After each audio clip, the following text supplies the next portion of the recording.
दरबार जेकर सबसे बड़ा, दरबार जेकर सबसे बड़ा, दरबार जेकर सबसे बड़ा।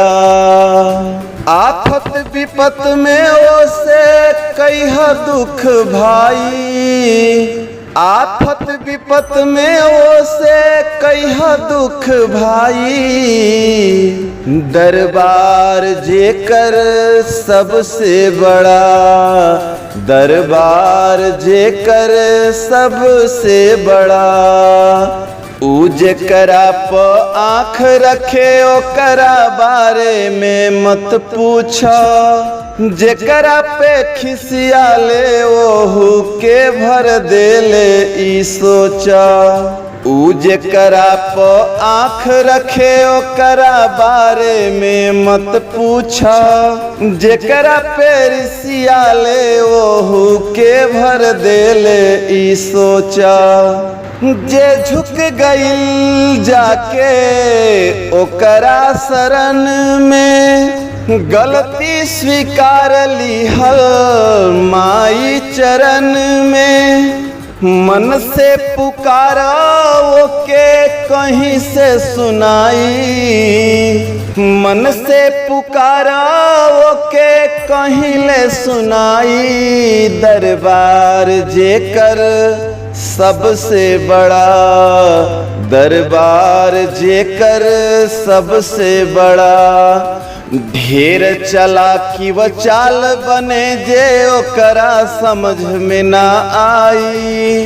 का होले मूर्ति के महिमा का कुछ दे देले माई। ढेर चालाकी व चाल बने जे ओकरा समझ में ना आई। का होले मूर्ति के महिमा का कुछ दे देले माई। आशा तू राख हरदम सुनली ही माई, सुख दी चाहे नाही दुखड़ा घटाई। विश्वास राखो पे मन में बसाई, विश्वास राखो पे मन में बसाई। दरबार जेकर सबसे बड़ा, दरबार जेकर सबसे बड़ा। दर्शन खातिर भगत करेला धाम में हरदम आवेला। आधा मन से कोई बेमन से कोई श्रद्धा से गावेला। दर्शन खातिर भगत करेला धाम में हरदम आवेला। आधा मन से कोई बेमन से श्रद्धा में उगावेला। श्रद्धा अगर बाटे त परिणाम पैबा। पाप साप गलती के फल अपने घटैबा। कैसे असवनी ओकर भाव समझाई, कैसे निपुआ ओकर भाव समझाई।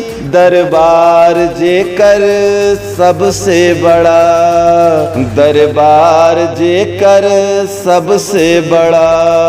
आफत विपत में ओसे कहिया दुख भाई। मन से पुकारा ओके कहीं से सुनाई। दरबार जेकर सबसे बड़ा, दरबार जेकर सबसे बड़ा।